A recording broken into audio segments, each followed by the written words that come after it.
America दौरे से लौटने के साथ ही प्रधानमंत्री नरेंद्र मोदी एक्शन मोड में दिखाई दिए और कल रात 8:45 बजे सेंट्रल विस्टा प्रोजेक्ट का काम देखने के लिए अचानक पहुंच गए। पीएम कंस्ट्रक्शन साइट पर करीब 1 घंटे तक रुके और नई संसद भवन के निर्माण कार्य का बारीकी से उन्होंने जायजा लिया। रात के करीब 8:45 का वक्त, सफेद कुर्ता पहने, सर पर हेलमेट लगाए प्रधानमंत्री नरेंद्र मोदी जैसे ही नई दिल्ली में नए संसद भवन के निर्माण स्थल पर पहुंचे तो वहां मौजूद हर कोई हैरान रह गया।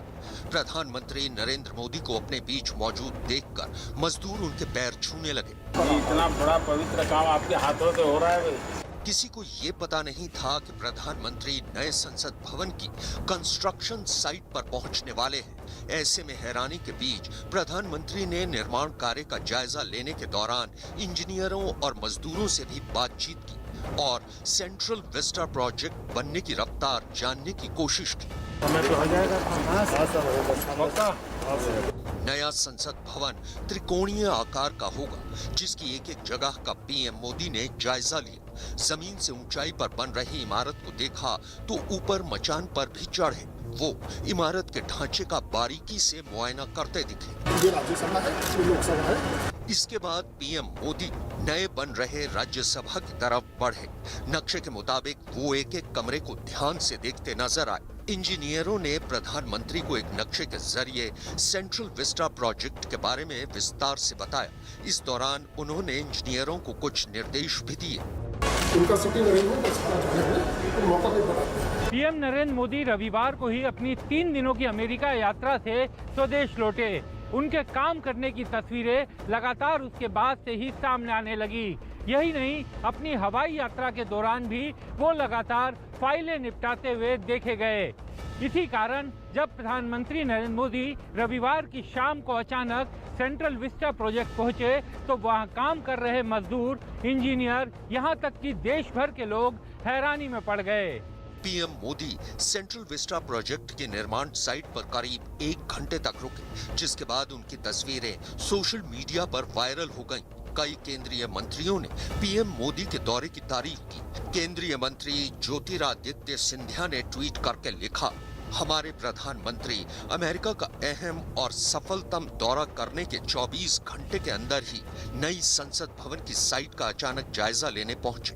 देश को आगे बढ़ाने के लिए बिना थके उनकी सेवा प्रेरणा लेने लायक है। लेकिन ज्योतिरादित्य सिंधिया और दूसरे बीजेपी नेताओं से अलग असदुद्दीन ओवैसी ने इस मुद्दे पर सियासत को हवा दे दी।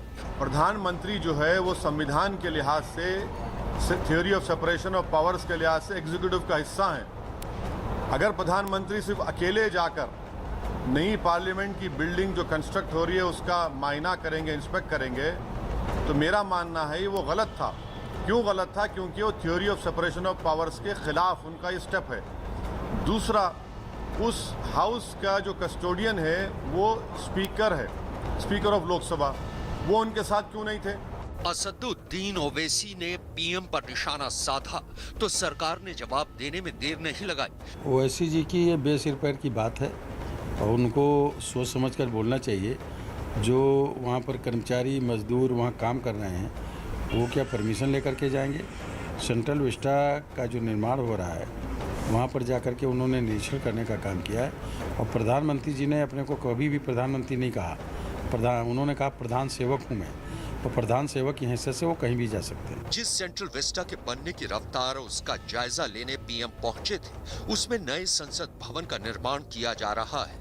उसमें कई तरह की खासियतें होंगी। उसमें प्रधानमंत्री और उपराष्ट्रपति के लिए आवास बन रहे हैं। मंत्रालयों और उनके विभागों के लिए भी यहीं पर दफ्तर मौजूद होंगे। लोकसभा में 888 सांसदों के बैठने के इंतजाम होंगे तो राज्यसभा में 384 सांसद बैठ सकेंगे। नए संसद भवन के साल 2022 में देश के 75वें स्वतंत्रता दिवस तक बनकर पूरा होने की उम्मीद है। सेंट्रल विस्टा के निर्माण कार्यों का जायजा लेने पहुंचे प्रधानमंत्री मोदी ने इस प्रोजेक्ट में काम कर रहे मजदूरों के वैक्सीनेशन के निर्देश दिए। यही नहीं, उन्होंने सभी मजदूरों का हर महीने हेल्थ चेकअप करवाने को भी कहा। पीएम ने सेंट्रल विस्टा का निर्माण पूरा हो जाने के बाद वहां काम करने वाले सभी मजदूरों के लिए आर्काइव बनाने की सलाह दी और उनके योगदान को पहचान दिए जाने और उन्हें